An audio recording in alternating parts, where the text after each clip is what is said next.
we have to put ourselves in the imagination of the creative team after such a success of Endgame. And how Kevin Feige has created the greatest cinema franchise when it comes to profit. And also, the investment of the audience. It's a ton of fun. I love the MCU.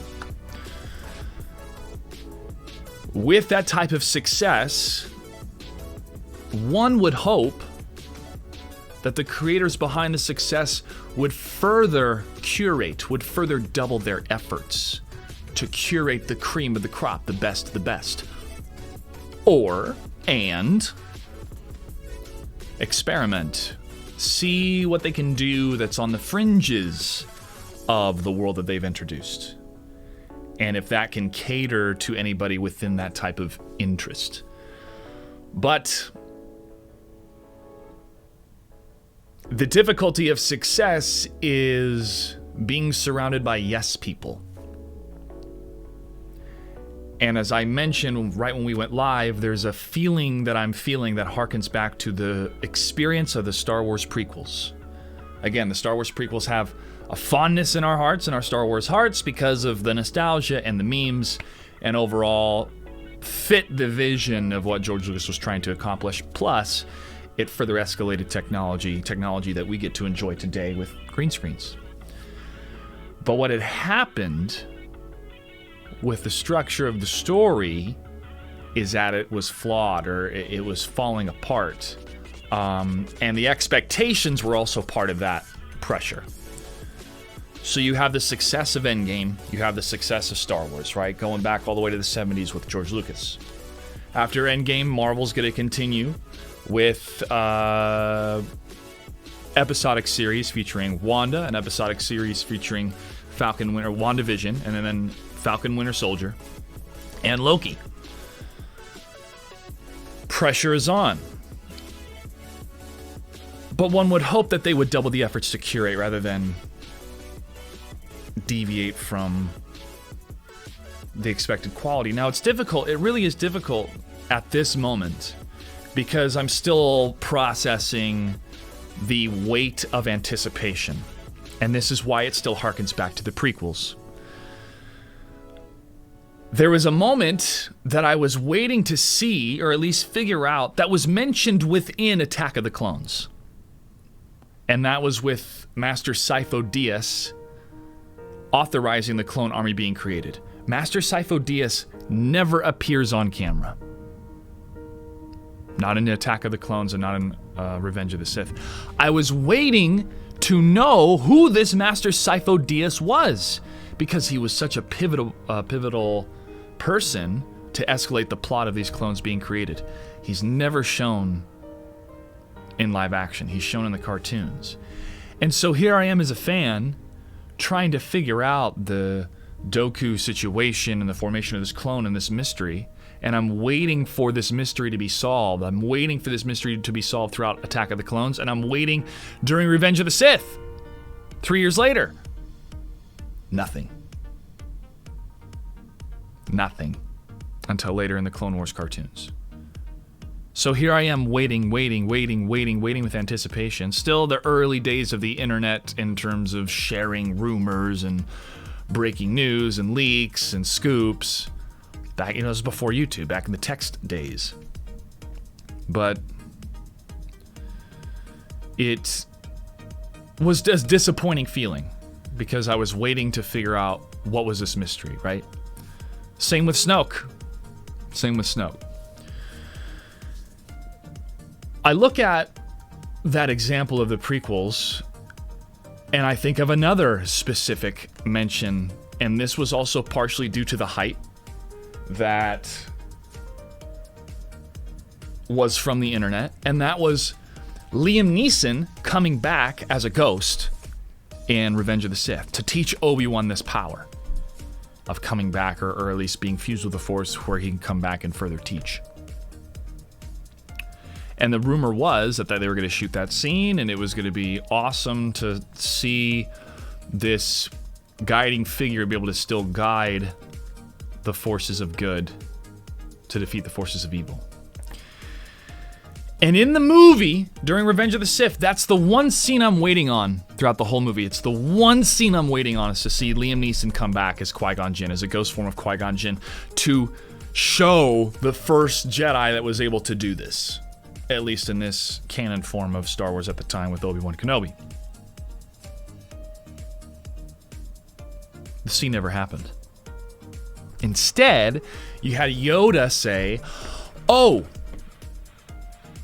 there is a voice from beyond." And then Obi-Wan realizes, oh, it's Qui-Gon, and that's it. You hear his name mentioned, but you don't see him. And the same thing happened in WandaVision. You don't see Nick Fury, they just talk about him. You don't see the Sorcerer Supreme, they just talk about him.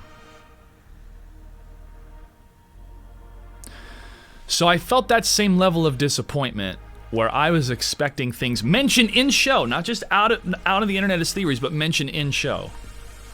And the biggest disappointment right now is with Evan Peters. The casting of Evan Peters, the X-Men Quicksilver crossover. At this point right now, it feels like a red herring, because I don't know what they can do further with it. He was Ralph. Spoilers, by the way. Spoilers. So that's the feeling that I'm processing.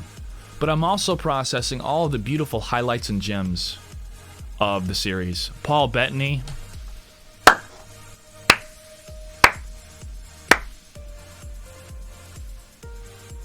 Absolutely terrific. And a beautifully well done interview with Esquire. As the reveal of White Vision happened last week, I thought Paul Bettany in that interview is referring to himself as the actor he's wanted to work with his entire life, and they have real chemistry together. And guess what? They do. The villainous Paul Bettany is wonderful. His performance really, really is the highlight of the entire experience. And the definition of the Vision was a highlight of the entire experience. Wanda realizing her powers and embracing the Scarlet Witch really felt like a very elongated form to get her a really cool costume. That's how I felt at the end. I was like, wow, this was a really roundabout way to get her in a cool costume. But there's so many highlights and moments of beautiful expressions of grief and post-traumatic stress. And you really feel for Wanda for what an amazingly tough life she has had. But that doesn't excuse her torturing children. When Dottie says my child is stuck in her room and she's going through your grief, your adult grief, I thought, oh my gosh. Writers, you gotta read the room, okay? Imagining somebody with superpowers torturing a child, be it locked in their room, even if it's under a pseudo paradise, is really haunting. But it's this kind of wishy-washy, we're gonna say it but not show it. Because when we do see the other kids, the kids are all having fun on Halloween. That's really when I remember seeing children in the show the most, at least. But when you create that nightmare scenario and then she starts choking them, it's like Marvel can't really decide if she's gonna be still heroic, anti-hero. Is it it's like what?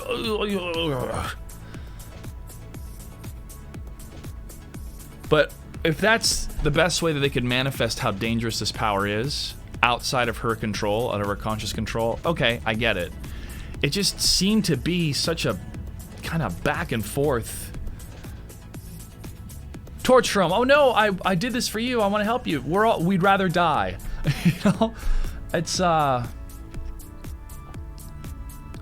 really tough to accept the fact that Wanda's grief caused so much suffering of others, and then she can just walk away. But maybe that is what Doctor Strange has come to do. He's answering the call of the grief and complaints of all the people that were under her spell.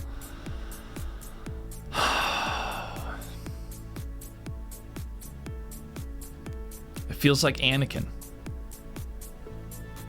where, you know, you see the potential of how much of a badass Anakin can be, and you see glimpses and highlights of it, but it gets clunky. McClunky. And with Scarlet Witch, you have these beautiful moments, such tender moments, and the acting by Ashley Olsen is wonderful, where she can switch between the hardened, Sokovian war casualty and into the more optimistic, in love with Vision, connected to something greater, and losing that, and the entire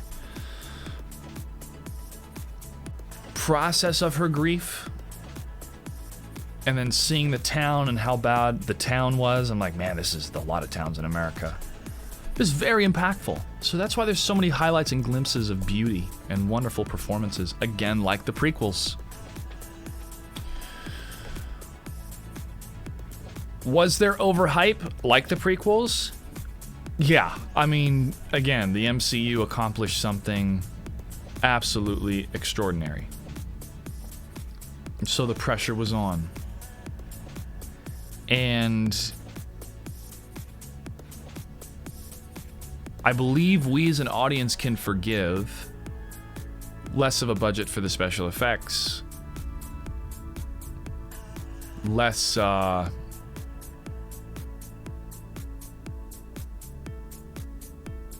amazing sets, like, we understand the difference of a 2-hour film versus this is 4.5 hours, 5 hours, let's say, of television.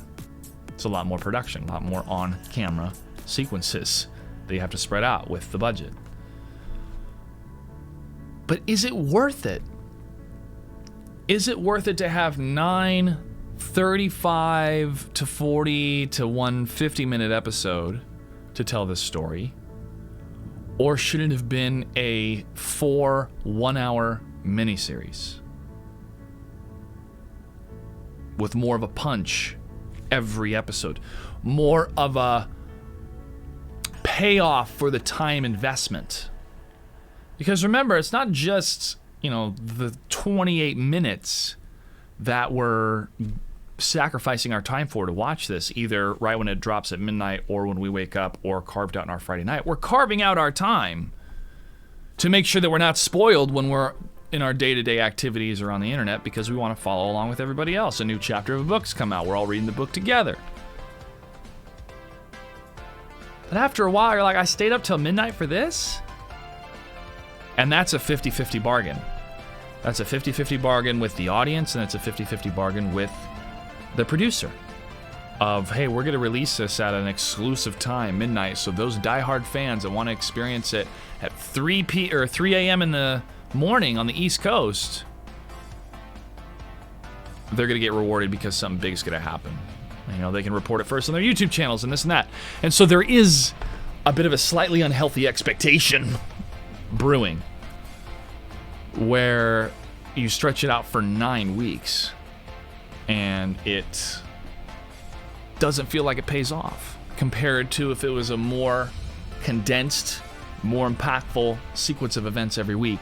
It would feel like it was more of an event that paid off. The script had so many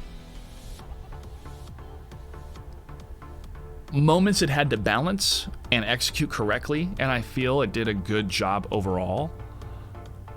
But the real peak and the real heart of the entire show was the beautiful sequence of Wanda and Vision talking about grief and love persevering, which seemed to be a quote that really resonated with a lot of people with that beauty. And so when you have such moments like that, you expect you have different impacts of the action or the suspense or the surprise to be, that type of beauty. And we were all expecting some sort of beautiful surprise with Evan Peters' character. But instead, it's this red herring. It's a troll. It's It's like, oh, hey, audience members, we're going to do this, so you pour all your efforts into thinking it's this, but it's really not. It's a backhanded insult of subversion. And it's like, why? Why waste the energy? Why? The audience doesn't feel like they're having fun with that type of game. And it feels like it's producers using their power to just manipulate the ecosystem around movie making, all the YouTube channels, all the hype pieces, and to do it in a way that's kind of like, haha, F you, this is a big F you. And it's kind of funny too, because it allows me to purge a bunch of YouTube channels like, oh, my sources say it's this or it's that. It's like, your sources are BS, and so are you, bye-bye. This could have been a game that they played to purge part of the ecosystem around it. But at the sacrifice of hype or creating unhealthy hype, so when people say, oh, it's our fault to have expectations that were so high, it's a 50-50 dance, folks. If you're pulling off Peter Molyneux saying all this stuff's gonna be in it, or you're mentioning things but it's not actually in it, or you gotta wait till the next one, or you gotta wait till the big DLC drops or the sequel drops, or the main movie drops, like, well, I'll catch the footnotes until I see the next big movie.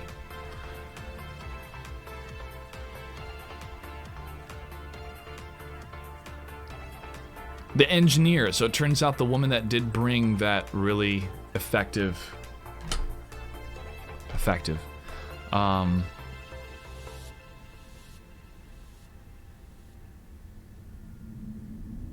It's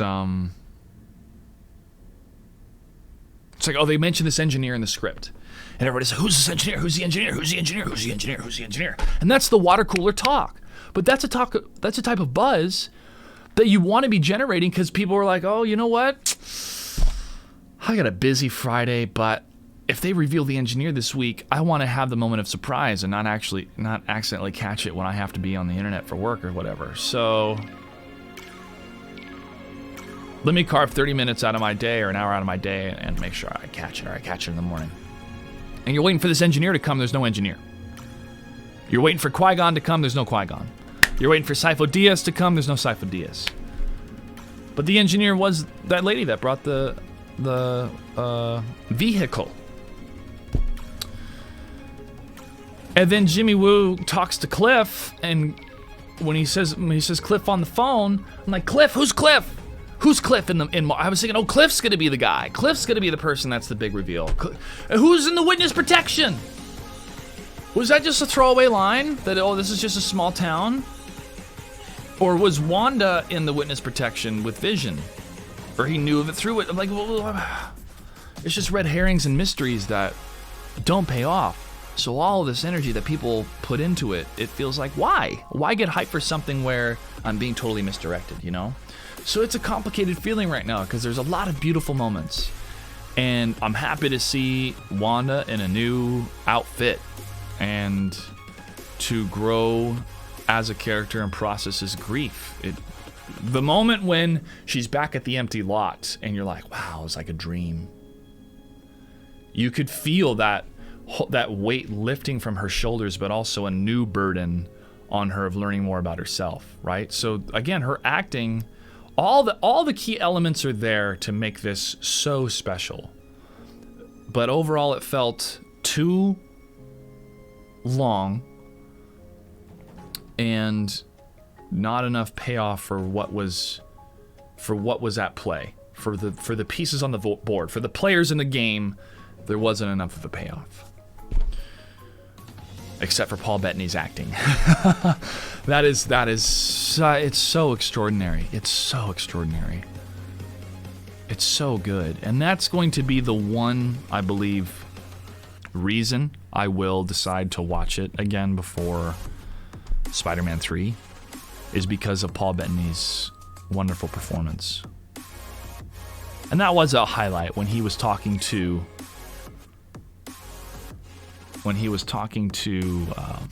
the White Vision, his robot self, but doing it through logic.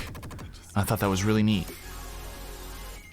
Really neat to be able to process a side of himself without his experiences and able to be able to have the wisdom to let that being come to its own conclusion through logic in a library.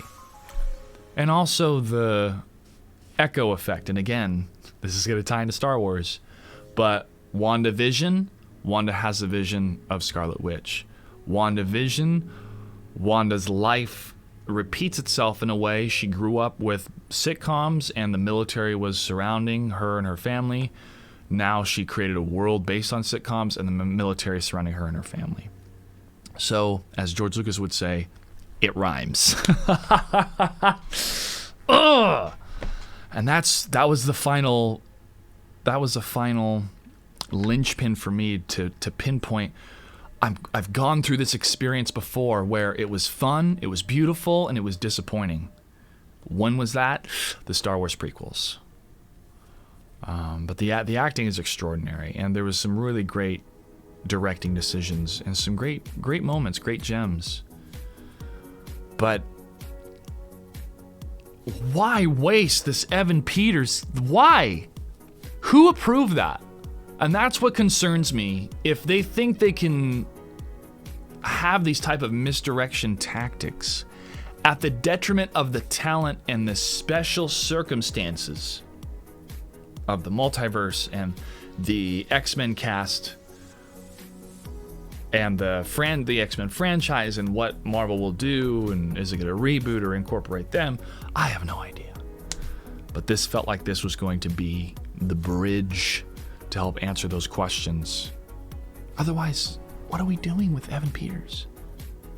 And this whole Quicksilver tongue-in-cheek, haha, gotcha jokes on the audience. Well, if the whole joke with the castings being played on us, the audience, we feel like, again, okay, so then why did you want us to watch this? Just so you can show your strings as the arbiters of fate, of who you cast and how it's going to manipulate what people think is going to happen? It sounds like you're using, not technology, but, casting choices at the detriment of the story. At the detriment of the story. At the detriment of the actual piece of content you are creating. So now in interviews for the rest of his life, people are like, hey man, so you played Quicksilver in 2 different franchises, but turns out you were Ralph Boner in one of them. He's like, yeah, fun joke. Okay, that's the rest of your career. You were the most exciting part about the younger X-Men, and they turned it into a boner joke. I mean, dude, if I was his agent, or if I was Evan Peters, I'd probably fire my agent. Unless this is part of a much bigger plan. But could you imagine going out on that type of... I mean, I don't know. Maybe the money was good enough, but to be like, hey, I was the most captivating part about those movies, and then I'm a boner joke in this universe. But if that's the type of humorous game that the executives want to play, then I mean, touche, they have the power to do it. But it just doesn't seem like the best way to curate the success off of Endgame. But what do I know? I'm the one pulling. I'm only the one that's grown up with these comic books and been invested in these characters ever since I was 6. But hey, but I don't have ownership of it, and that's why there are so many beautiful moments, because so many different creative people can come to this common mythology, the American mythology, or the modern world of mythology, comic books, and tell moral stories. And it doesn't mean that I have to fall in love with every single one of them, but it does allow me to see the good in all of them. And there's a lot of good in this show. But it did leave me feeling wanting more. Not in the good way. Not satisfied. Entertained, but unsatisfied. So that's my overall feelings about it, but I have to give a huge kudos to everybody involved in the production of taking this type of risk and giving such a beautiful homage to all of the previous sitcoms and previous incarnations of these type of entertainment endeavors, because it was a part of our zeitgeist. And part of therapy for Wanda, it seems. All right, well, I'm going to read your chat now. Thanks for listening to my TED Talk for my thoughts on WandaVision. All right, reading your chat. Thanks again, Dog Soldier, for the donation. Hey, Master Vex, good to see you. Star Wars, they're dope. Yeah, they're definitely dope. Cartoons are great. Yes, the cartoons are great. Supposedly, Pacific Rim has a new cartoon. Supposedly, Pacific Rim has a new cartoon series out. Right on. Who is your absolute favorite character coming from MCU? The Sorcerer Supreme, Doctor Strange. You know, growing up, I thought of myself as more of a Superman, Captain America character, but it turns out I'm more of a Doctor Strange the Question character. I dabble in the shamanistic principles of the multiverse, baby. Whew! I cast some spells. Yeah, Doctor Strange is the most powerful being on our planet that I know of, but now Scarlet Witch is even more powerful. But yeah, I'm all about some Doctor Strange. I need to watch that movie again, probably on mushrooms. Thor is yours? Yeah, Thor's awesome, dude. I really enjoy what they've done with Thor, and to make him genuine and genuinely funny. Chris Hemsworth really shines. I think this series is supposed to be fleshed out, so it may seem open-ended right now. Yeah, you gotta develop a habit of checking chat a bit more. No, man, I know what I'm doing, Master Vex. I'm following my run of show. See you, man. Yeah, bye, Master Vex. It's always those Eastern Europeans. They love to tell you what to do on YouTube. I've heard this a lot today where people felt left down. Yeah, Doc Soldier said he's felt it a lot today. Disappointed.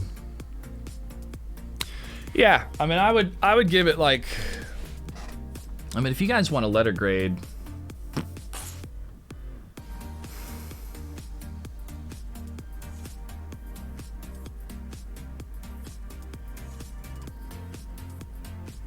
a B minus. Yeah, 80%. Worth an afternoon to binge through, and worth is a marathon for your friends to toke up before you see the next Marvel film. But I think Marvel's Falcon and Winter Soldier will probably have more action and stuff like that. Any final thoughts from chat at the moment before we start rock and roll with some Jackie Briggs and with Photon? It's going good, Lone Wolf 91.